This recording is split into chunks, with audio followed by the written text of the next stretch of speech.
KINDOM live. What's that? Know your role and shut your mouth, you jabroni. Yeah, when it's grim, be the Grim Reaper and go get it. It's my home's house, and it is good. Whoa! Arrowhead man. The Lombardi Trophy has a red and gold reflection. You gotta fight for your right to party. Yeah. Chiefs Kingdom. Yeah. Wednesday. Every time. It's Wednesday. It's 8 o'clock. That means it's time for Chiefs Kingdom Live. Thank you so much, everybody, for watching. We sure appreciate it. While you're here, don't forget, click like, click subscribe, tell a friend, tell a family member, tell another Chiefs fan, tell them to tell some more Chiefs fans for us. We sure appreciate all the help spreading the word. The corner. We got a good show. We got games to talk about, fellas. Hey-o. We had a ahead of time game show last week. If you missed that episode, I thought it was pretty good in my completely unbiased opinion. So go check that one out after this one's over. If you missed it, we hit the nail on the head with who we wanted to see and what we thought was going to happen in the first preseason game for the Chiefs. So games to talk about. We got player news, injuries, contract disputes. Maybe a new super team in the AFC. We'll break that down. Of course, anything y'all want to talk about, put a comment in the chat. Tell us what you think. Be part of the show. Makes it that much more fun. Fellas, how are we doing before we get into it, Bo? I'm doing great, man. Can't complain. Getting ready to move from Kentucky. That's why I got the bare minimalistic background here, but ready to do the show with you guys. Not going to stop. Packing's not going to stop me from doing this. So doing good. Ready to talk some Chiefs. We actually have a game to talk about. Exciting. Yeah. Nick, Bo's how you on doing? the move. Where are you headed to next, Bo? You know yet? No clue. TBD. Well, TBD, right. comma, TBD. I'll know Bo when may I be get coming there. to a city near you, so look out. Nick? I'm good, man. I've been under the weather today, so had some kind of virus or something. Yeah, I know. And yeah, but I'm feeling better now, and yeah, just hanging out. Kind of digested that poor performance of the firsts in that preseason game. We've moved on. So yeah, it's been a good week. Yeah, I was sick of seeing Clyde Edwards-Helaire at the start of that game. I know that, but I've recovered since then. We'll get into that here in a minute. First, it's Chris Jones watch, day number 1,263. It feels like Getting lonely on this island. We're out of water now. More ambiguous, cryptic, vague tweets from Stone Cold. Liking odd statements from different people. Yeah, weird posts from, I think Michael Bay was posting some shit out of nowhere about Chris Jones or whatever it was. Who knows? But still no deal for the star defensive tackle on the Kansas City Chiefs. At this point, how are we feeling? What do we think? I feel like I've gone through the gambit of emotions on this thing. I think I've settled on it was worth a couple $1 million for him not to have to go through training camp. I don't know, Right. If there was ever a training camp to not sit out, was this one. The weather was pretty cool outside of a couple of days. But hey, I'm not out there sweating my ass off. Maybe it was worth a couple mil not have to deal with that. Got our man JT in the chat, complimenting the background. Appreciate that, What's up, JT. It's good to see Brenda Laney's in the chat. Appreciate everybody for joining us. Let's just start with you, Nick. Chris Jones, where are you at right now? I mean, I think that posting a picture with Michael Bay is perfect because the whole thing this offseason, this preseason is just like a Michael Bay movie. There's a lot of flash and a lot of pop, but not a lot of plot advancement or character development. So, I mean, I think it's perfect. I mean, just yeah. Hey, no surprise ending then, eh? Yeah, I know, right? Yeah. So look, I try to stay away from it, and then I get sucked in. I see people saying, "Well, he's still under contract. He's gonna hit his he's gonna fulfill his contract obligations. I'm like, well, like, I mean, he's literally not fulfilling his contract obligations, right? He didn't show up for OTAs, he didn't show up for camp, it didn't show up for the preseason game. So look at, you know, we're just waiting. He's gonna play this season. He's under contract this season. So, you know, we're just waiting. Bo, how are you feeling about Chris Jones and what's going on? I don't know how to feel anymore. I think I'm just emotionally depleted at this point, right? Like, Bo's numb. He's dead inside. there was one tweet he put. Become comfortably numb. I got to for play Bo. this year. Everybody needs to relax. So, like, that one kind of put me at ease for a long while. But then he started liking Raiders fans' posts, and I'm just like, what is going on here?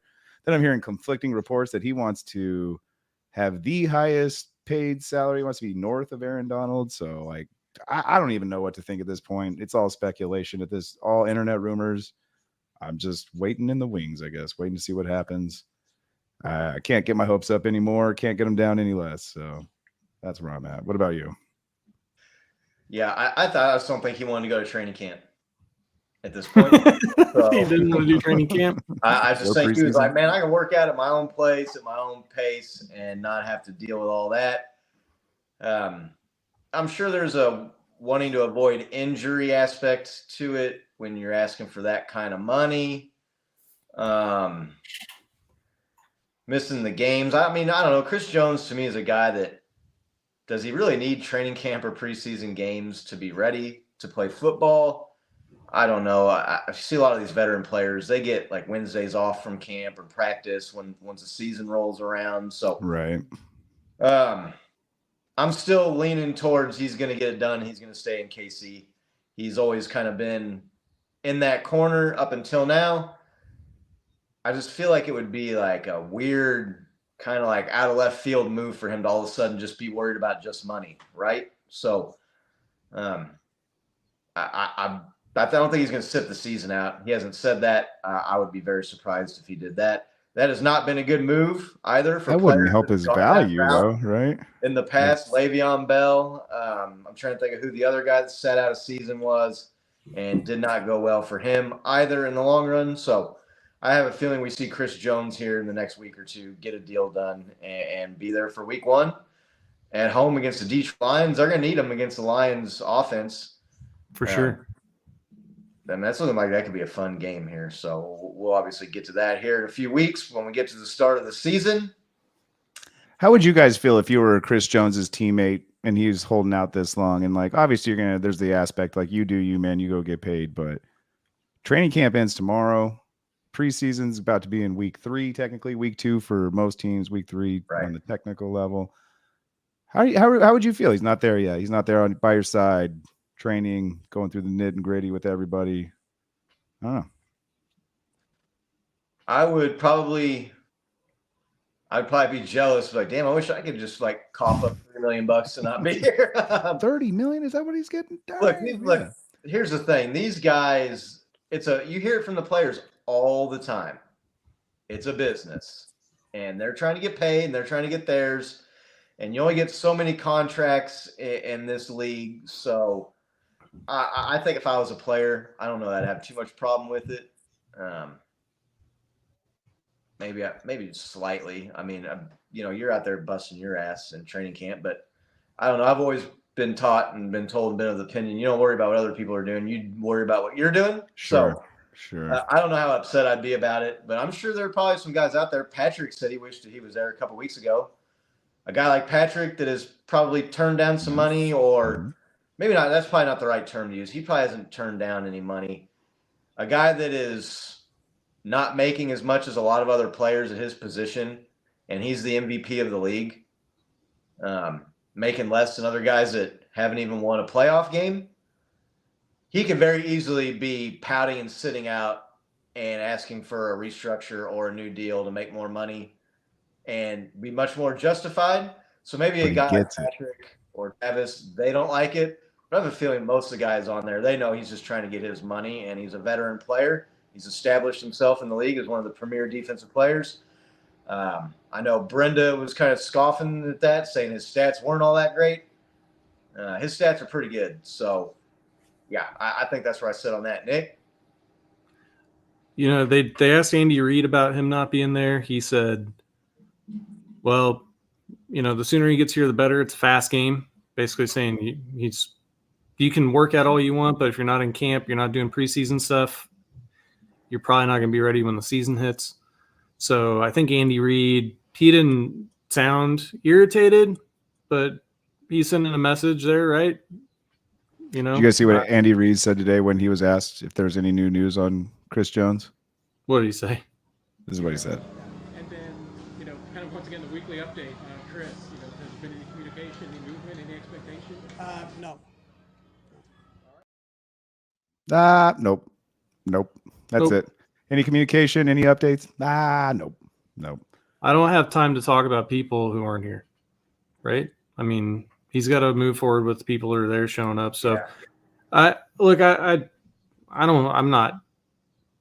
not hating on the guy. He's doing what he feels is the best for him. This is probably his last big contract that he's going to have in his career, right? So he's trying to leverage that to the best of his abilities. I mean, I've never done anything in a career that's even close, right, to that magnitude of money. I can tell you that I've been in positions where I'm, you know, trying to get more money, right, and I always showed up.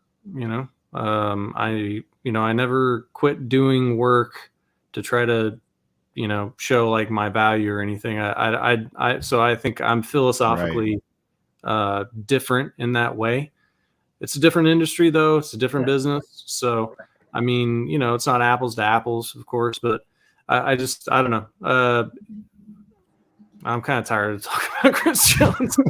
Like, no new news, you know, cryptic shit. It's just the whole situation is just kind of, you know, it's like he's like doing his best to turn the fan base off, right? And be like, all right, well, like at this point, Eric Berry's still day to day. Like, all right, well, like I guess we don't really care if he comes back at this point, right? So, yeah, well, I mean, put me in the camp as someone who cares if Chris Jones comes back because he's a badass player. Look, all the people that are getting turned off by the tweets or whatever, as soon as he's back out there getting 2 or 3 sacks a game, blowing up offenses, they're going to be just fine with Chris Jones. So all will be forgotten and forgiven at that point. So, yeah, we can move on from Chris Jones. Some other player news, Nick, you know, I think maybe, Nick, you said camp is ending tomorrow. Maybe that was Bo. Camp's wrapping up. Had some injuries to some guys here, probably most notably Nick's guy, Jody Fortson. Yeah, it's such a bummer. Finds himself on injured reserve. This is like, what, the 3rd year in a row and 2 out of 3 years for season non-return designation, injury reserve. The guy. Well, even that 3rd off year, he hurt his elbow and missed a few games, right? He wasn't on IR, but and came back at the end of the year. But yeah, this is the second time in 3 years where he'll miss the entire season. For a guy that is just, I mean, he has been the textbook definition of resilient, right? I mean, comes undrafted out of a small school, makes a team, is hurt, comes back, gets hurt again, comes back, now he's hurt again. The guy's never given up. He's got talent. The guy flashes and makes plays when he's out there. It's just, unfortunately for him, he's one of these guys that just cannot stay out there. Brenda seems to think maybe he's gone. I saw a lot of people on Twitter or X or whatever you want to call it these days talk about, I think you've seen the last Jody Fortson in Chiefs uniform. That dude's going to be back in training camp next year for the Chiefs trying to make the team. I guarantee it. Mark the tape right now. Jody Fortson will be back. Whether he has enough or whether he can stay healthy and make the team again, that's a whole other issue. But I think you see him back. Nick, just talk out your emotions. Whatever you need here. We're here for you, buddy. To cope with the loss of Jody Fortson for the season. Yeah, I mean, it's a reminder that life isn't always fair, right? So you can work hard, you can do everything right, and then you can still not achieve due to circumstances beyond your control. It's unfortunate. It's unfortunate to see somebody that's worked that hard came back from an Achilles tear, right? That's a really difficult injury to come back from. So it just sucks. I mean, it sucks also because you have somebody that's that talented, and you wonder if they had held up, like what could they have done on the field? What did we miss out on because of this player that's unable to go? And so, from the human element, it's just, the guy's got to feel like he's just been kicked in the teeth, right? I mean, he's like doing everything he can, and body's not holding up. That's got to feel kind of like a helpless situation for somebody, So I wish him the best. If he's played his last plays for the Chiefs, he might be back for training camp, like you said, Scott. But I mean, after another year-ending, injury, is he more or less likely to make the 53-man roster, right? I just wish him the best, man. It just sucks because the plays that we saw him, he looked like he could play at this level, right? And there's guys that you're like, that guy can't play at this level, and there's guys where you're like, this guy can play at this level, and he was one of the dudes that can play at this level, and his body's just not holding up. Just sucks. He's definitely a super NFL unfortunate caliber tight end for sure. Yeah, completely. Bo, what do you think about the Jody Fortson injury? You think that helps another guy make the team? They go one less tight end and one more wide receiver or something? What do you think? Well, I mean, luckily in our situation, I mean, it does suck that he's out, but luckily we have some depth at both those positions this year in training camp. So I think it is saying something, though, that they put him on IR instead of just dropping him, right? That means like they don't want anybody else to pick him up. They are a fan of this kid. They can see his talent. They want to keep him around. I agree with you. We're going to see him in training camp. I think it's just a little too hard to say if he's going to play for the Chiefs. I could easily see him going somewhere and doing something, but in this system, man, like you got to be ready at all times. I'm not saying that he isn't and he can't, but shoulder injuries where you get surgery on them. I know from experience, when you pop a shoulder out, it kind of keeps happening throughout your life, man. And when you do it that bad, it's just one of those injuries that you've seen countless players go down to, like Gronk and Jordy Nelson and all these players who have to land with their arms extended on that joint, man. It's just a rough sport for that joint. So, I mean, we're looking at new players today and new medical procedures. So who knows? I could be in the wrong, but that's just from past experience. I've seen that.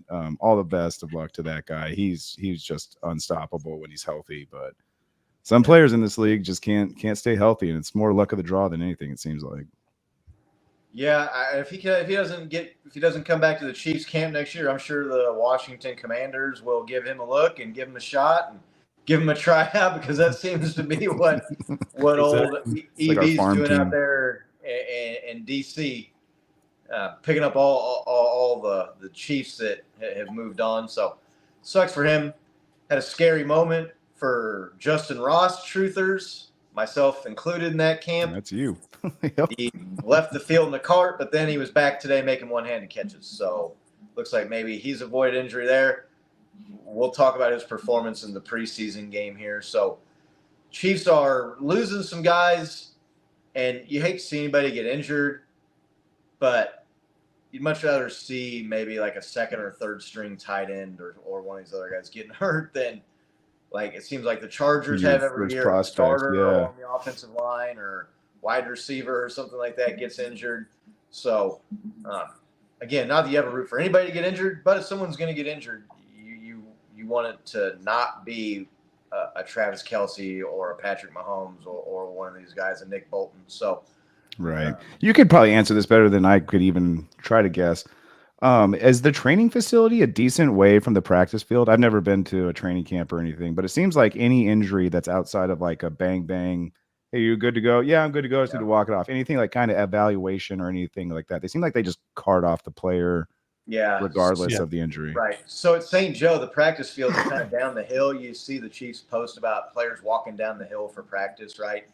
So, anything that could be remotely serious, there is an abundance of caution, and they're not going to have you walking up the hill and making something minor worse. So, you see these Thanks guys for great Twitter feeds. You see all these carted off. I'm like, man, that's protocol at this point. Like, that's not. Yeah, not Mitch Schwartz, he posted about that too. He said he's like carted off at camp or even in practice isn't like being carted off in a game, you know? No.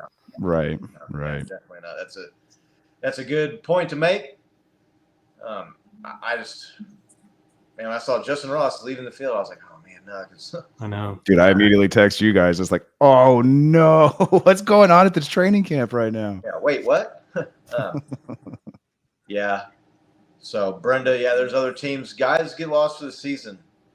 And it's so hard because these guys, man, they work the off season. You go through all the OTAs, all the mini camps, all the conditioning drills, 2 or 3 weeks of training camp. You get a couple weeks away from the season starting, and come back and try again next year. That's a whole year those guys got to wait, man. It's Yeah. God, it sucks. But prayers up and best wishes to Jody and some of these other guys that have been injured. Opens the door for another guy. I mean, Matt Bushman's a guy that was balling out in the preseason last year. Yeah. I want to say he had a collarbone or a shoulder injury.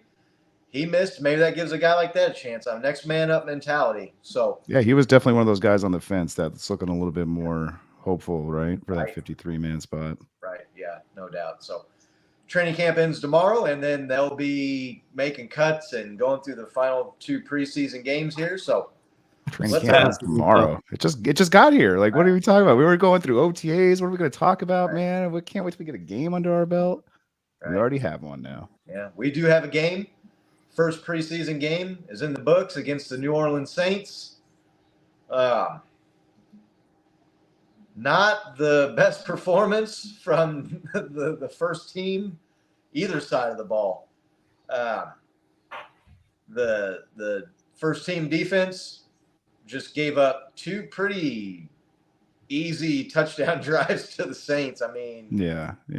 Saints were getting chunk plays, and they were moving the sticks on second down pretty frequently. Made a few nice plays there. Some guys made some good tackles in the open field and got a little bit of pressure on the quarterback. But first team defense did not impress. Guys were open down the field. It looks too easy. It's not, we're not pressing the panic button. We're not freaking out or anything. But you would like to see a little panic in your voice right now. you would just like to see better performance. Stay calm, right? Just need to keep our composure, okay? Nick, first team defense. How much do you read into it? What do you think? This is the saying, what, as is tradition. The first team defense not looking good to start the season. I forget who put it out there, but somebody put out a stat that there's only been two teams to ever win the Super Bowl when their defense gave up an average of 25 points per game, and they were both Patrick Mahomes, Kansas City Chiefs. So the two, I mean, we talk about like the performances of the defense, and they had some big plays, so it's not to detract from them too much here, but I mean, just if you look overall at the performance of our defense, like our starting defense, they've never been a top 10 unit. We're not expecting them to be. I mean, that's just not really kind of the identity of the Chiefs. So I wasn't that surprised to see that. I mean, we still do have a lot of young guys out there, in the backfield especially. So we'll see them develop, right? They'll start rounding form probably somewhere, past Halloween is when you'll start to see them actually look like a cohesive unit. December football. I'm just being honest, man. Like I don't want it to be that way. I want it to be like shut down, lockdown, but they'll start rounding into form kind of later in the season. Typically week 4 to week 6 is where they start kind of gelling together from if the last 4 or 5 years with Spags is anything. So so I mean, it's like we were streaming. Scott and I were streaming it. Sorry to everybody. We just kind of did it as a last minute. We didn't really have a lot of notification out there. I saw some comments afterwards. They're like, "Are you guys streaming the game?" Because we only did like the first quarter or so, and then we were, we weren't being super positive. Not a lot of positive stuff to talk about. So it was a rough path, but don't want that's it to be why like a whining. You have the notifications turned on. That way, when we go live, just out of nowhere, it tells you we got the technology. So there you go. Yeah. So anyway, so those are my impressions. I mean, it's not a surprise to me that they would start out and not look all that great. So yeah. Bo? I'm loving the overreaction of Twitter football, online Chiefs football, everything. Even myself, I kind of overreacted, man. Like I had to rethink about it, and I started thinking about the coaching. Right, I look at our offense. By design, we didn't do anything offensively, right? And I can't help but think, but by design, we really weren't doing anything defensively. Yeah, we're out there. Let's get a feel for how fast the game is. Are we expecting you to make a stop? No, not really. Would it be cool if you did? Yeah, great. But I mean, I can't help but feel like a coaching point would be to these players like, hey, don't get hurt in preseason, right? Like, you don't need to be making these hard tackles. You don't need to be sending yourself all the way around the field, diving with the arms extended out, trying to stop these guys right now. This isn't the time. Just go get in there. Let's run the plays, get used to play calling. I really feel like preseason is more for coaches because, I mean, after the starters are out, those guys are in it. They're trying to go from 90 some odd players down to 53. So they're having to, organize all these newbies to NFL speed, play calling, personnel subs, right? Getting used to just the play clock, everything of it, the tempo of the game. And so I was not worried whatsoever one bit when the defense was struggling. It's preseason one, man. Like there's you can't get any bearing off that. We lost to the Bears last year, preseason one, and the Bears were the best team in the world, right? Now you're gonna tell me the Saints are gonna be the best team this year? Like, come on, like I don't know. It's a little overrated.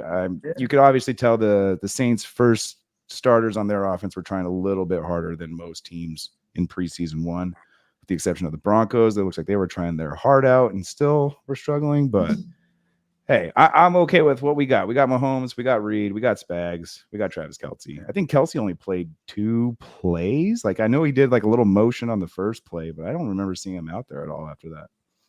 Yeah, that's Nathaniel Hackett's fault though that the Broncos weren't very good in the first preseason game. So, yeah, look, I mean, I'm not freaking out about it. You would rather see him play good than bad. Not that it's any indication of for sure. This year. It's so weird, Nick. You bring up the stat about the Chiefs defense and the points they're giving up and never being a top 10 unit. But when you look at it, like they've had Frank Clark and Chris Jones and Tyrann Mathieu and L'Jarius Sneed and Nick Bolton and guys that are Charvarius Ward, guys that are legit upper end defensive players in the NFL, and they just don't rank up there with the better units. It's so bizarre. But yeah, I mean, I'm not freaking out about the defense. They came some younger guys later on in the game, started flashing, making some plays. So we're having a cool moment there. The offense, we talked about this on last week's episode, who we were looking forward to seeing. And I was like, I really want to see Generic Prince and see what he's got, see if that guy's got some juice. Right. Justin Ross. And it was just hand off to Clyde Edwards-Helaire. Oh, Clyde. Screen pass to Clyde Edwards-Helaire. Run up the middle with Clyde Edwards-Helaire. Punt. And I'm like, that was not what I was expecting at all. I saw some people saying that they thought it was, well, New Orleans is where he's from, and he played college there at LSU, and that was a nod to him. In a preseason game where half the fucking stadium is empty, like that's the bone you're throwing that guy. Quite the extension there, yeah. Sorry we didn't dress you for the Super Bowl, but we're going to let you be featured in this preseason series. What was that? Is that them building value for him? The dude, that is the Chiefs going, hey, other NFL teams, could I interest you in a slightly used Clyde Edwards-Helaire? Like, I mean, look, he's still got it. Yeah, I just conditional 7th. We'll let him go. Again, I'm not worried about the offense. I'm not worried about Patrick Mahomes and the guys, but I was getting a little pissed watching Clyde Edwards-Helaire get the ball. But that's what I'm saying, dude. So like by design, they're obviously giving it to him, right? So like you can only imagine what they were like trying to do on defense too. I mean, like there was no game plan. The game plan was like, don't show our cards this game. Right. Just go out there and maybe it's because it was the Bears. The Saints got some players, especially on offense. They got some juice, man. I mean, they got Alvin Kamara and they got Chris Olave. They've got talented players on the Saints offense. So Derek Carr looked fairly decent. We've talked about Derek Carr on here. He's a good quarterback, not a great quarterback. And if you want to win playoff games and championships, you got to have a great quarterback. So he doesn't quite get you to that point, but he's more than serviceable and go out there and it has the potential to have some big games and chuck the ball around the yard and score some points. So, as the game progressed, though, we did get to see some of the other guys, some guys that I was wanting to see play. Deneric Prince, the running back out of Tulsa, down there in Big Doug and Laney's country. I was expecting maybe a little bit more out of him. He had 4 carries for 14 yards, which is around 3.5 yards a carry, which is nothing to write home about. As Nick pointed out, though, when we were talking on the phone about it, he had like 14 yards after contact, so maybe not a whole lot of blocking. Yeah. He wasn't out there with the first unit offensive line. Was hoping to see a little bit more out of him, though. Honestly, maybe bust a big run or be a little shiftier, get out there and make. He didn't muff a catch, though. No, he did not muff a catch, so he had that going for him. Nick, Deneric Prince. What do you think what do you think you see from the guy? Does he get more playing time this coming week? I'm not jumping ship on the guy by any stretch of the imagination. Yeah, it's just a few plays, right? It's hard to tell. You're kind of hoping you're going to see. I think we're all hoping for that guy that has that Kareem Hunt first game against the Patriots kind of performance, right. Where it's just like, holy shit, we got a gamer, we got a dude that can really, I think that's what we're hoping for. It's like you said, it's just a few plays in the preseason. He was getting hit in the backfield. All of his yards ended up being yards after contact. So, the return game was meh, right? We had 2 penalties on returns. Look, I know they're trying to figure out who they have that can return kicks. So I'm not going to be hating on them pulling, not doing fair catches.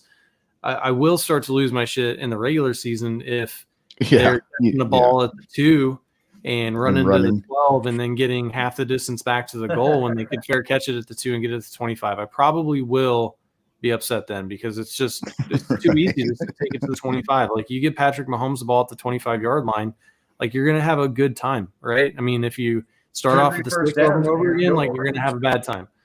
What'd you say, Scott? At 2 or 3 first downs and you're in field goal range. Yeah, exactly. So I understand they're like, hey, let's see what these dudes can do. Can they return? Can they, if we need them in a high leverage situation, can we depend on them like in Sky Moore in the AFC Championship, right? Can we depend on to get a big return if we need it? And Mecole Hardman in the divisional round against the Texans, right? That he had that punt return that like sparked the offense. So so I'm not hating on that too much, but yeah, Deneric Prince, we'll see. He didn't impress, right? Overall, like it wasn't some killer performance, but it wasn't awful either. So we'll see how that develops. Yeah, you saw like a young guy on the Chargers, and I'm trying to think of that kid's name. He flashed and had a couple big runs and a long touchdown run. Just a little bit of something to get the excitement level up is what I was hoping to see out of him. So, Bo, do you have anything to add to what Nick kind of said about he only got 4 carries for 14 yards? No, yeah. And like I was just happy to see a little bit of consistency. Like I said, not muffing a punt. Again, I don't think these guys were out there to go a full 100%, go hit, head to head, full contact. I know they're wearing pads and they're playing contact, but I think the goal is just to not get hurt and get a feel for the game, get used to the procedures and everything. I thought he did excellent, man. I agree with Nick. I like these guys in preseason. Definitely put that asterisk in there, running it out. You just never know when you're going to have a Dante Hall back there or some guy that can easily, make a couple moves and all of a sudden he's in field goal range before you have to fair catch it. But no, small sample size. Liked what I saw from that little bit. I would like to see more from him. There was a couple of rookies that I wouldn't necessarily say that's the same case, but yeah, I would like to see him out there again. Like I said, I love the fact that he didn't drop a punt or a kick. So he didn't muff anything. Let's see more of that. Yeah, I would like to see the guy out there with the first team offensive line. You know what I'm saying? But yeah. I don't know what the plan is with Clyde Edwards-Helaire and this team, but we'll see what they have in the game coming up. Another guy I know everybody on this show was excited to see, Justin Ross. Had a little bit of a slow start, but he did catch a touchdown and made a couple nice plays. He's been flashing in camp. I see people saying, "Oh, he might not make the team," or dude, Justin Ross is making the team. Okay, He's going to make the team. Yeah. He's going to be on the 53-man roster. That's going to happen. Other wide receivers outside of him, or anything from him that you saw that you liked, Bo? No, like, I mean, you kind of hit it right on the head. He had, was it Shane Bichelle that threw him that tud? So yeah, he was looking good in his series. Other receivers, though, Rashid Rice did decent. Same thing, going up, making some contested grabs. Yeah, kind of drop early, but right. But it is what it is. It could be. I was trying to think. I asked you guys, like, first game, who we're going to see out there, right? And we all kind of said KT week 1, but it was interesting. We pretty much nailed the starting receivers. I didn't see who they had up top. It looked like Justin Watson was up top on the first one, but other than that, it was more MVS and Kelsey. So, good to know. We kind of know what we're talking about a little bit. What about you? What'd you see from the receivers? Richie James. Yeah. Right. Yeah, he had a nice long, catch, and he had a pretty impressive snag on an overthrow in the end zone. He was open and the ball was high, and that was a hell of a grab. So looks like that guy can game. There's been a few people that posted, "Hey, look at this play where I think it was Rashid Rice or had a catch, but then it's like, but look at this route that Justin Ross ran on the bottom side." So. There's a couple of things that the dude can play, right? He can shake people off and he can get open, and if he can do that consistently and not get hurt, Patrick's going to find him as long as he can catch the ball. So right, it's looking like we've got a couple of dudes that can really play. Rice, I think he's going to be good, man. I think for getting him in the second round, I think we're going to look back and think that was a steal in the second round. So yeah, what do you guys think of that guy Remeggio? I think he might have got a little hurt today. Not too sure. I think he separated his shoulder. Yeah, separated his shoulder that was popped back into place. Sucks to see that. The guy was out there making plays and catches. I want to say he led the team in receiving yards, but he was lighting it up on training camp highlights. He was playing against guys that are struggling to make the team. So I don't know. Guy that was undrafted, right? I don't know how much I want to read into that. I want to see more out of him. But, yeah, you hate to see the drop from Rice early, but then he made a nice contested catch where he was basically covered later in the game. So, yeah, guys were out there and they were getting the ball. Bo, you talked about Shane Bichelle. I put on the Chiefs Kingdom Live Twitter on the X there. I just put out a question. It kind of irked some people, like maybe that I was insinuating. I thought one was better than the other. I just had to remind people it's just a question. We're just asking here. That's what we're doing. We want to know what everybody thinks. We're asking for a friend. Shane Bichelle or Blaine Gabbert? Who do you think's better, Nick? It's tough to say. I don't think we've ever seen Shane Bichelle play in an actual game, right? So, but we've seen Blaine Gabbert play. He's a serviceable backup type dude.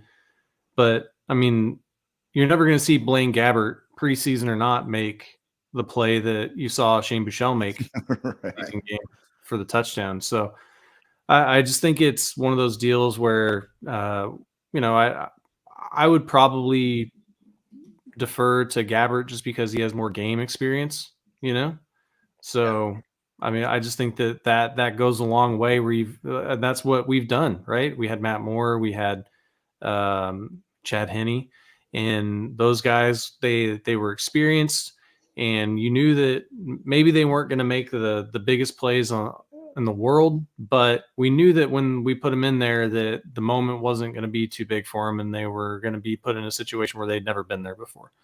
And so I think that, if it was, I had to start one for a whole season, I might go Bichelle because I think he's got more upside. But that's not necessarily what you're thinking when you're, going backup quarterback. You're thinking, all right, now we're in the middle of a game, right, and I've got to put somebody in. So I think that the Gabbert's probably the smart play there. Yeah, unfortunately, I have seen Blaine Gabbert play in an actual real NFL regular season game or two. I don't think the guy's that good, to be quite honest with you. So, Well, if he's good enough to start, he'd have a starting job somewhere, right? I mean, we're talking backup quarterbacks. no, I understand. He's under Patrick Mahomes, though. So, I mean. Right, I know. But you're saying we haven't seen Shane Buechele play in a real NFL game. I'm just saying I've seen Blaine Gabbert, and he doesn't look all that great himself. So, Buechele is more Mahomesian, I guess maybe you could say. We're going to trademark that word. If I don't think I've ever heard anybody say that before, but you heard it here first, folks. Mahomesian. We'll make a T-shirt. Yeah, I'm going to go with Buechele. I know he had the interception. That was a bad pass. It was contested. It got tipped. So, but the guy looked livelier out there. Gabbert, his touchdown, Nick, you said it, to Richie James was an overthrow. The guy bailed him out on a pass to a guy that was wide open. You got Shane Buechele scrambling, throwing back across his body to a guy for a touchdown. So, I'll take Shane Buechele over Blaine Gabbert. It's a little bit more of an unknown quantity, but I am not a Blaine Gabbert fan. So, I think that the lows for Buechele are probably lower than the lows for Gabbert is what they're looking at. You know, back at quarterback, you're not really. I don't think you're.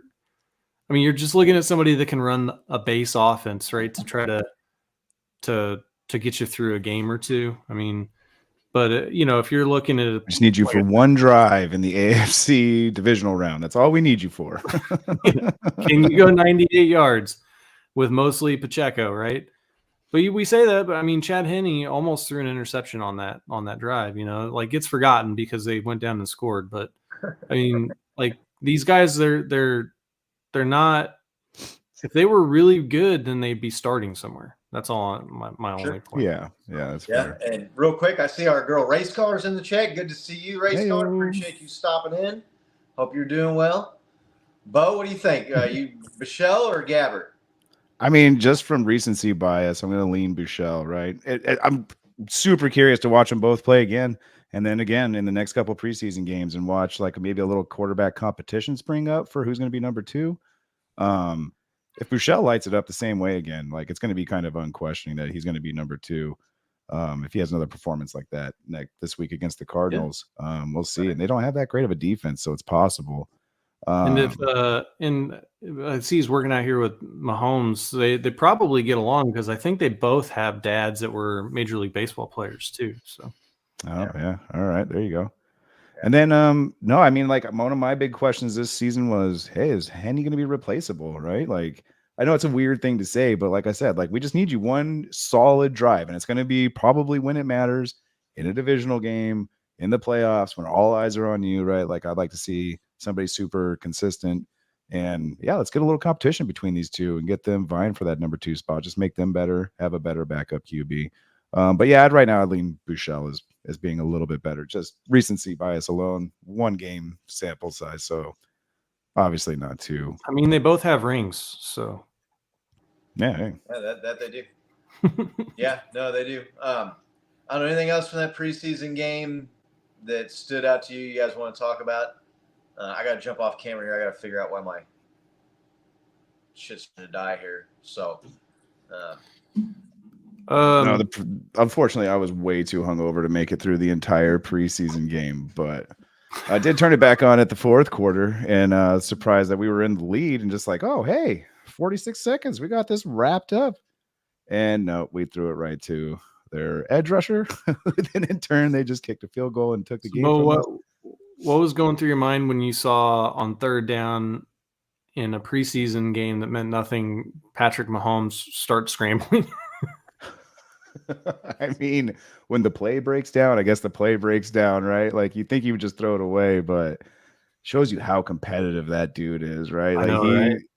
I watched that replay a couple times. He's taking off. He's looking at the sideline for that first down marker, right? And when he slides, I guarantee you in his mind, he's like, I got this. And I was kind of pissed that they ruled him down. I thought he had made it. I was even more surprised that they just went ahead and did the belldozer play right off the first drive, right? On like everybody knew that was coming. Like as soon as you saw him go in motion, and halfway jog back. You kind of knew it was going to be the tight end sneak, but a little surprised to see Mahomes run. Sorry, yeah, long answer short. That was a bit surprising. Was not the biggest fan of that, but again, hey, he's the magician. I knew it was going to happen, but I was like kind of sick to my stomach. I was like, no, don't do it. Right. Don't run, Patrick. Don't. Yeah, But sorry. looks like Brenda says she was impressed with Drew Tranquil. Yeah, he had a good performance. Mhm. Yeah, Tranquil had a sack, so I think you want to say he led the team in tackles with 5 or 6 tackles. Guy that came over from Chargers, Los Angeles Chargers. You know, there was God, he played for the Chiefs for a minute on that last drive, right? Right, yeah. So the end of the game, I thought was hilarious. The defense kind of blows the lead, and then the Saints go for 2, and they fumble the snap on the 2-point conversion. So now they're down, and Chiefs basically all they got to do is run the clock out. They didn't get a first down. Then the 4th-string quarterback throws an interception in field goal range. Saints kick a field goal. Someone put out on X, on the app formerly known as Twitter, it said, caption this, and like at the exact same moment that the interception got thrown, Patrick Mahomes kind of went like this, and MVS was like cover his mouth, and Drew Tranquil's like he looked at him, and it was this, and all I could think of was like Drew Tranquil was like, wait a minute, I thought I wasn't on the Chargers anymore. That was like a total Chargers ending to a game. Funny as hell. Like it was like, no, we don't want to win. No, this is your game. You win. No, we insist. We want you to win. oh man, it was aggravating, even though it's preseason. Even though I don't care if they win or not. Bad moment for that young man, the 4th-string quarterback. Not that very GIF-able moment. We'll see that GIF throughout the season. Right. I have a feeling. Right. It's GIF, all right. It's not GIF, it's GIF. Yeah, so funny. Hey, I got this GIF for you. Right. That just sounds dirty. GIF? I don't know. I think of GIF. I think of the peanut butter. So. Yeah. Sweet, tasty. Choosy moms choose GIF, right? Right. So what did you guys think about us not being able to get like 6 inches on that sneak? I know that it was that I don't know, gadget play is no longer a surprise, but like the element of surprise isn't supposed to matter on the sneak, right? Yeah. No, it's supposed to be quick and go. It's supposed to be offensive line getting a push of 6 inches and your guy just kind of following the pile. I don't know, the Belldozer, he has a fine role on this team, but I think I've seen the tight end sneak work, one time? And every other time? Right. 3 or 4 times, right? Right. They don't have the sausage anymore, Anthony Sherman or Mike Burton, the fullback sneak, quick handoff, draw, whatever you want to call that play. This team they have not been able to get short yardage on 3rd and 4th down. Yeah. With any kind of consistency for years now. I don't get it. I don't know if it's just something they don't practice, if it's something that they just don't have the personnel for. But, I mean, man, when you're 3rd and 1, 4th and 1 at this point, just give the ball to Mahomes and let him go get you the first down somehow. He can run. He can I think that's what our players have been thinking for 3 years. Just like, why? Maybe if we just don't do it, they'll learn and just give it to Mahomes. Like, maybe that's what they're thinking. Right. Yeah. No, Big Doug makes a good point. Preseason or not, with 20 seconds left, you run that ball up the middle. Yeah, get Clyde back out there. Yeah. You know what I'm saying? That's where you run it up the middle with the human snail. So, yeah, I don't know. It was funny. It was a comical ending to a somewhat frustrating starting game, but it's in the books. Chiefs lose. I would love to go back and look at the stats and see like what winning percentage are for teams in the preseason and match them up with the regular season. Because it seems to me like whenever the Chiefs are good, they have a bad preseason record, and whenever they have a good preseason record is when they have not been such a good team in the regular season. Seems like I see the good teams lose in the preseason, and like the Lions go 4-0 in the preseason every year, right? And then don't have a good regular season. So, preseason game 2 coming up this weekend. Chiefs play at Arizona. Yup. Yeah. Good place for Chiefs Kingdom. We played there a lot in the last 20 plus games, huh? Yeah. Started the season there, week 1 last year. The big Finished win. the season there.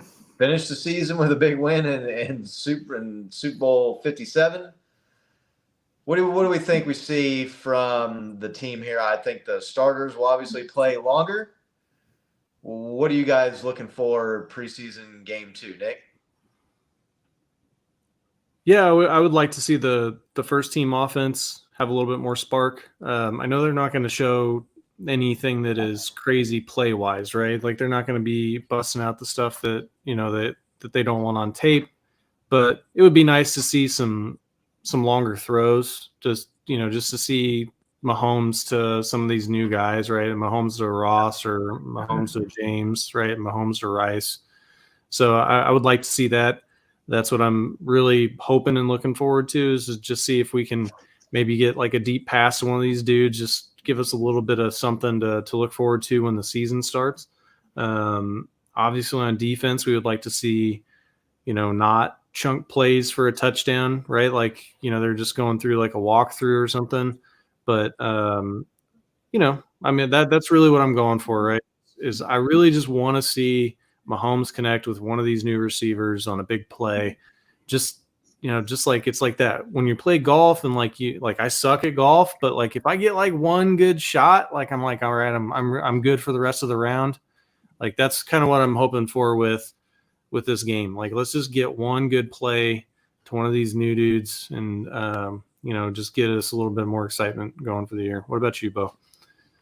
I would really like to see like our first 5 or 6 plays just feature CEH. Maybe just give him a little halfback option out, just have him run up the middle. I don't think he's had enough options to really prove if he's a starter or not. No, all joking aside, I couldn't echo what you said anymore. Like everybody wants to see the Mahomes connection, right?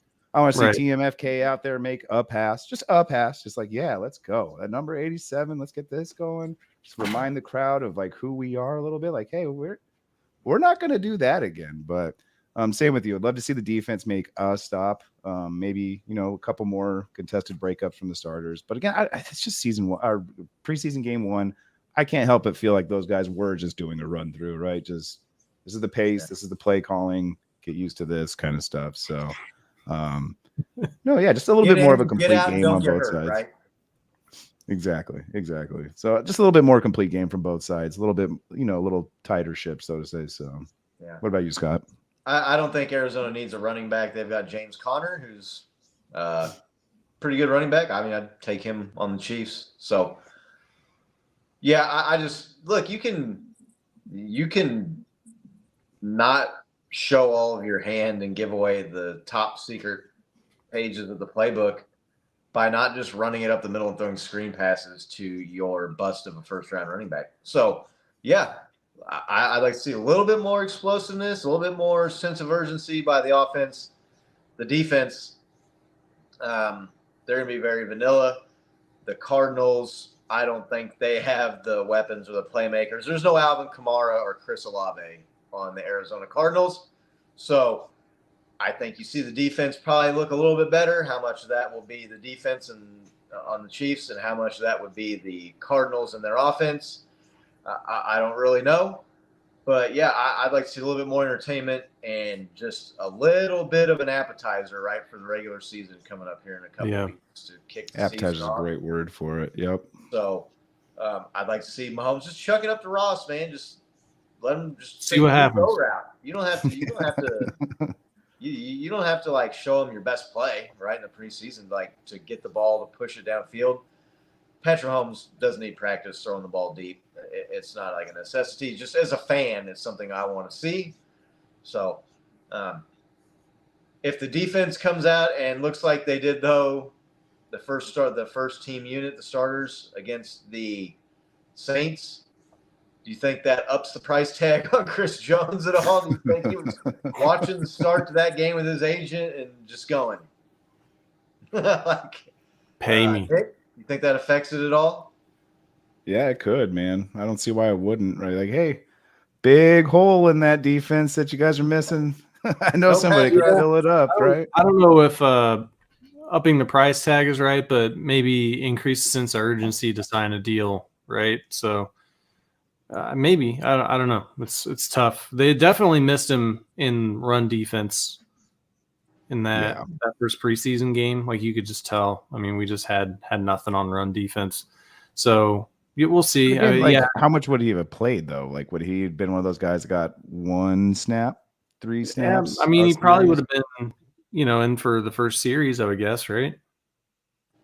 Yeah. But that was a long first series, unfortunately. But yeah, so they're out in Arizona and the scene of the Super Bowl last year.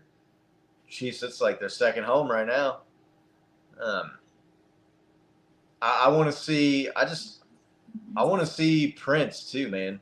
Like running with some first team linemen out there, and I want to see what the guy got. It looks like looks like he's got some skill and can make some plays. Get him out there earlier in the game. I don't think you're going to see Jerick McKinnon. He's, like I say, he's an old guy, but he's an older player. I don't think you see him get utilized a whole lot. Isaiah Pacheco, I don't think you're going to see him in that game either. So he still has the yellow jersey. See what the dude's got. You know what I'm saying? Like, get him in there with the starters. Yeah. He's going to be a guy, I think, that is going to see some significant carries for this team this season. And again, this is like what we want to see as fans, right? I'm not saying like that's what the Chiefs need to do to be successful, or if they don't do play everybody the whole game. Offense, I'm going to keep putting that caveat out there. This is just as a fan watching the Chiefs play football. That's what I would like to see. Not necessarily that we're saying this is what they should be doing, or that they're blowing it, or that they've got problems or issues. I did see though, there was this notion going around online during the game that it was like, this is what the Chiefs do every year. Start slow on offense and defense in the preseason, and then the regular season comes. Well, that's not true. Last year, the very first preseason game against the Bears, the Chiefs defense got a quick stop, and then the Chiefs offense marched right downfield for an easy touchdown drive. So, no, that's not the norm for them to look bad to start the preseason. That's just not the case. I don't know if people make that up to make themselves feel better about it. I'm not worried that the Chiefs offense is going to struggle or they got problems because of what happens in the preseason, but I'd rather them look good than look bad. Sure, but I don't think the game plan is going to be give it to CEH every play either, right? It'll make world of difference on that offensive side when you're seeing anybody get the ball. For sure. Man, how odd was that? Like if you had, what were the odds that CEH would get that many carries? I don't know. Yeah, if you make that bet in Vegas, you're walking away a rich man. Yeah, that was, I didn't hit that parlay 5 straight plays to Clyde Edwards-Helaire, but moving on from the Chiefs a little bit here. The New York Jets are an interesting team this year, obviously getting Aaron Rodgers. The news comes out here in the last day or so there that they have signed free agent running back Dalvin Cook to a 1-year deal. Dang. And if you're a Breece Hall, if you're a Breece Hall owner in fantasy football, that was not the news you wanted to see. Dalvin Cook. Are you a Breece Hall owner? Right, and that's also why you don't have fantasy football drafts outside of just rookie drafts before the last preseason game. So right. What do we think of the Jets now? It's like they're doing this super team. Let's build this super team and get this star free agent at this position, get this star quarterback at the twilight of his career and bring him in. It's worked with teams before. Obviously, the Rams went that route when they won their Super Bowl. Broncos. Buccaneers did that to a certain extent with Tom Brady and bringing Gronk there to Tampa Bay. But really, outside of those two teams, most of these teams that do this, it doesn't work. Like, I don't know. Nick, what do you think of the Jets bringing in Dalvin Cook and going this super team route? And where are you expecting to see them in the AFC playoffs now? Well, they had a good defense, right? So They if did. they can continue to have a good defense, then I think that this just bodes well for them, right? Where they're going to be. I mean, are they like Super Bowl contenders now because they got Dalvin Cook? I don't know that I'd go that far, but they're going to be a good team. It's probably, if anything, them getting good is good for the Chiefs, because then there'll be probably more competition for Buffalo, which means it makes it a little bit easier for us, maybe path to the 1 seed. Yeah. So yeah, I mean, I don't know. It remains to be seen, right? We know that Aaron Rodgers last year, I think he had to beat, was it the Lions?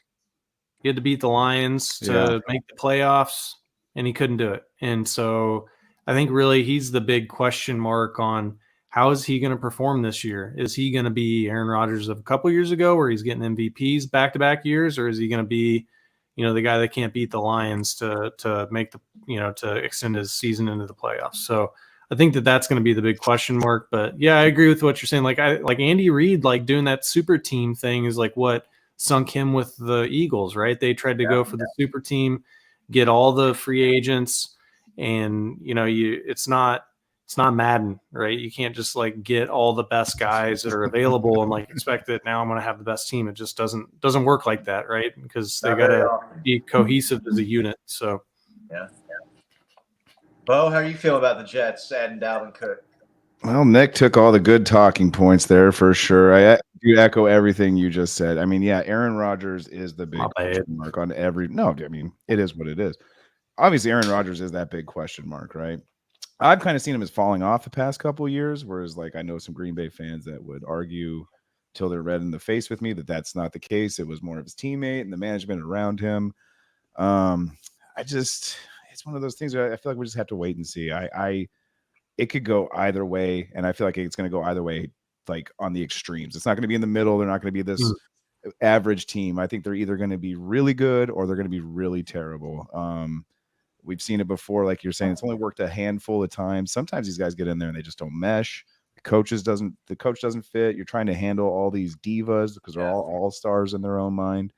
So yeah, it's just going to be one of those things we're going to have to wait and see. I'd hate to speculate too much, but I would think they're going to be worse than more people are expecting. I don't expect them to be coming in and just changing the face of football right away, but I could be wrong. I don't know.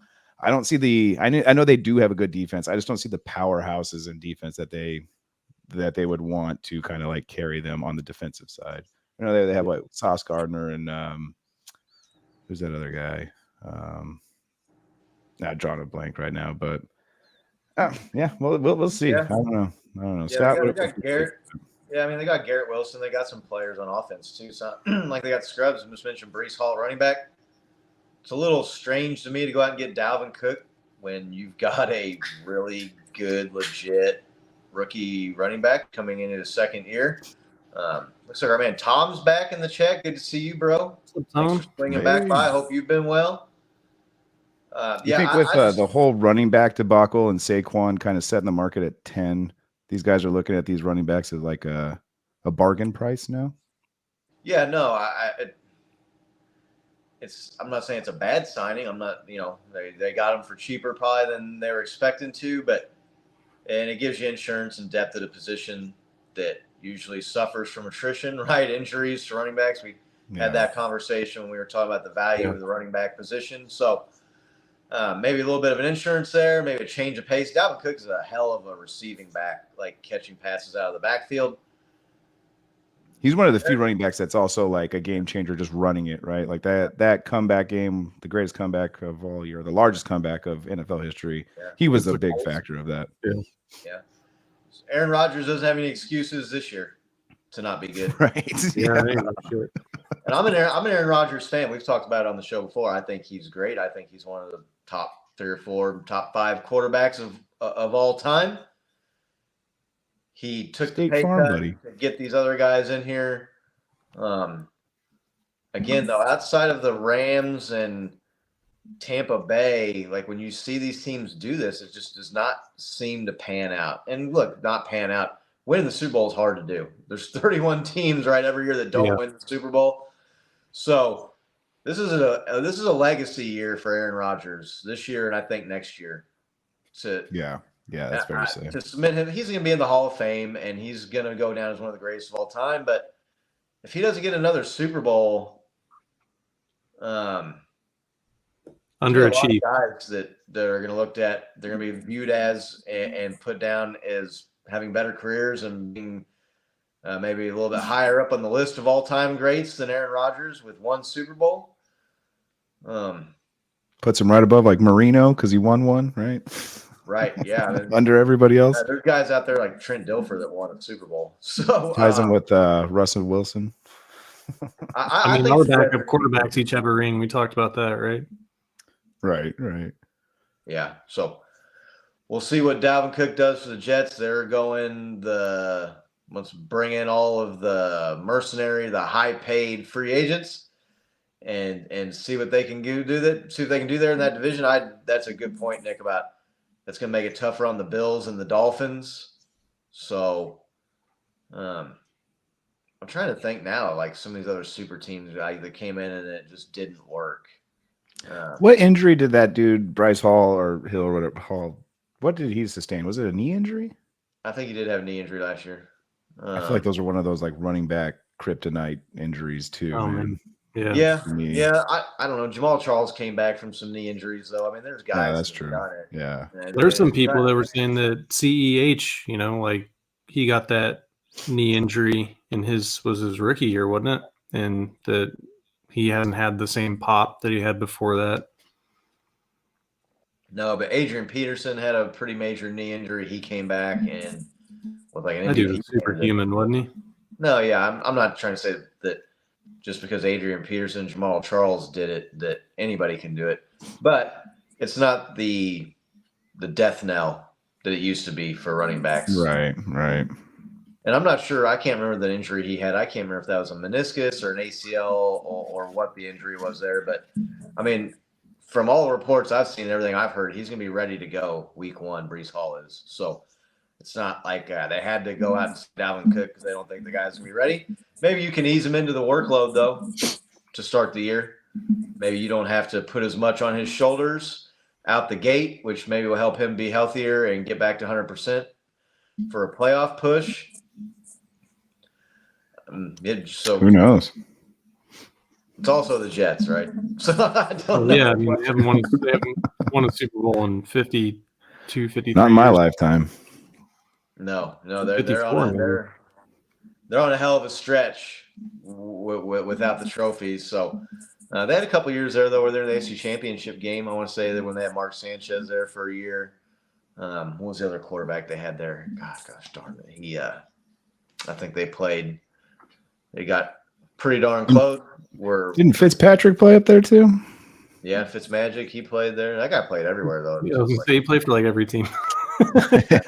When he's played for 14, that's a good. You could just guess. Didn't Fitz play for? He threw 5 picks against the Chiefs when he played for the Jets. Who didn't? So Brenda's asking, you guys think that the Chiefs are going to go back to back this year? If you had to predict, I know that we're not doing season predictions yet, but I mean, I wouldn't pick against them. So I guess that means I'm picking them. It's just winning a Super Bowl is so damn hard. There's so much that goes into it, and I mean, there's just a ton that goes into it. But I haven't seen. Are they still the Vegas favorites to win the Super Bowl? Yeah, I think so. I think it's plus 250. Right, I know they were right after the Super Bowl last year, like when the odds and the lines came out for this coming. I got a season. computer. They were Vegas favorites. I mean, if I was betting money on a team to do it, I'd bet it on Patrick Mahomes and the Chiefs. I'm sure you guys probably right up there in that same boat, right? Yeah, Chiefs are still up there. then the Eagles, then the Bills. This is according to VegasInsider.com. Speaking of the Bills, did you guys see that banner and shit that they hung in their practice facility Yes. with No, I Martin didn't. Trophy No. on it? And it's like, What? dude, it's this big banner, and I don't know. I probably can't look it up and bring it up on the show now, but just Google Bills Lombardi Oh, I Trophy. am. Yeah, banner. Bills banner Lombardi. Yeah, I don't know if Nick can bring it up or not here, but man, for a team that has never won a Super Bowl, right? And for a team that's lost 4 in a row, to be putting a picture of the Lombardi Trophy up in your facility, in your practice places, Yeah, here we go. that's something. Oh, weird. And I mean, I get it that it's not like they're saying we won a Super Bowl, but there's a lot of people that had a good laugh at it on social media and on the internet. Is it that one right there on the right? Yeah. Yeah, it's this one. Right here. See it? Like what? One team, one goal. And it's big too, right? It's not like It's huge. Yeah, man. I don't. Yeah, it's. Is I that mean, a banner it's one because way they to got look the at it. Madden cover? I don't understand. I don't know. Man. I don't know. I just when it was going around, and there's another one too where it's like a picture of the football helmet, and in the visor you can see the reflection in the visor of like the Super Bowl trophy. Like, I mean, I understand where they're going with it, but until you win one, you probably shouldn't have any 30-foot tall Lombardi banners hanging up in your building. I mean, the Chiefs don't even have one, right? Like, well, they got and the they banners won that show championships and the flags, yeah, but well, yeah, they'll raise a flag, hang a banner, in the stadium, but I don't even think the Chiefs. No, we don't. We have the actual trophies. So Tom's trying to choke me to death here on live on YouTube. Oh man, comment of the night. I just saw it. Our man Tom, we Oh, haven't man. seen him in months, and he Nailed just it. showed up bringing the heat, man. Wow, good. Tom's going to be the first recipient of a CKL sticker that I just ordered. Right. Oh man, well earned. Yeah, sir. ship it to. Welcome I think back, it's Tom. Good to Barbados, see you, right? man. It's good to have you back, Tom. Keep bringing that all season, bro. That's funny as hell. Yeah. So Chiefs are the favorite. I mean, I'm guessing you guys are probably in that same boat as I am. Yeah, Right? I mean, but I'm also like a realist in knowing that like the likelihood of winning 2 Super Bowls back to back is just damn near virtually impossible. But goddamn, if we ever had a team to do it, Well, this is the team. This is the quarterback. This is the coach. This is the era. This is the dynasty. right. So yeah, I'll go ahead and say it. Let's do it. Let's repeat it. Let's go to this Super Bowl, gentlemen. It's in Vegas. Look, man. Here's the deal. Here's the other thing too. If the Chiefs go to this Super Bowl, even if they were to go and not win it, that'd be 4 Super Bowl appearances in 5 years, man. Like, Yeah, woo. Unreal. win the That is AFC unreal. 4 out of 5 times. Right. And it's not like you're doing it in an era where it's not like the NFC right now. Mm. I mean, you've got killers, man. You've got really good quarterbacks and really good teams out there. The Bills. You've got, the Dolphins are coming up. You've got, the Bengals are good. I mean, I know it's I'm still laughing at Tom. I just keep reading the comment. I'm sorry, Nick. I'm That's trying not to okay. interrupt you, I promise, man. yeah, no. So that it's gonna be a hell of an accomplishment when we do it with the teams that are out there, and I think we are, man. I think that Mahomes is on a mission. I think that. Like, look, you saw how amped up he's getting during preseason game. He that guy wants to win, and Right. Yeah. I mean, as long as he's a factor on the team, like his will to not lose, right? Like, is so great that you saw it in the Super Bowl. Whatever it takes, like you guys know who David Goggins is? Yep. Oh yeah. Yeah, you see like the videos where he's like doing like a couple, like he's like, I can get one more rep. He's like, who's gonna carry the boats? Like, that's Patrick Mahomes, man. He's carrying the boat. So yeah, Patrick has said before too, like he wants to three-peat, right? yeah. And so because it's never been done, and he kind of knows it's going to be tough to get 7 or 8 Lombardis to get even or past Tom Brady. But if he can get close, if he can get like 5, and in that 5 have a three-peat, that's almost like adding another trophy or 2 on there. So the motivation is going to be there. Season, right? Those are or a perfect season. Those are the 2 things that if he could do. Right. Just about to mention that. Yeah. Right. But yeah. Which one do you think's like harder, perfect season or winning the Super Bowl? Like three-peat or no, back to back. Sorry, or just winning the Super Bowl once, or having a perfect season. Like, well, I mean, winning the Super Bowl once is definitely because a team wins the Super Bowl every year. There's only been one perfect season, so there you go. They all right, we'll change it to back-to-back things. So back-to-back or a perfect season. I'm still going to say the perfect season's harder because it's only happened once. There's been teams that have won back-to-back 3 or 4 times, right? So, I'm going to roll perfect seasons. That's probably the hardest thing to do in NFL is perfect season with the Super Bowl, especially now because you look at the one team that did it, the Dolphins. That was what? Was that when they had a 14-game schedule? 14-game season, yeah. Yeah. So, I'm going undefeated season is probably the hardest thing you could probably do. Now, if you wanted to add in, okay, well, how about a three-peat like that? Three-peat's probably harder than a regular season, than a perfect season with 20-0 at this point. I don't know, Nick. Crazy that we're even trying to have these hypotheticals, though. I think a three-peat is harder. I think that undefeated season's harder than going back to back, and I'm only saying that because there's been multiple teams that have gone back to back, and there's only been one team that ever went undefeated. I guess 2 if you want to count undefeated regular season, where the Patriots went 16-0, famously went 18-1.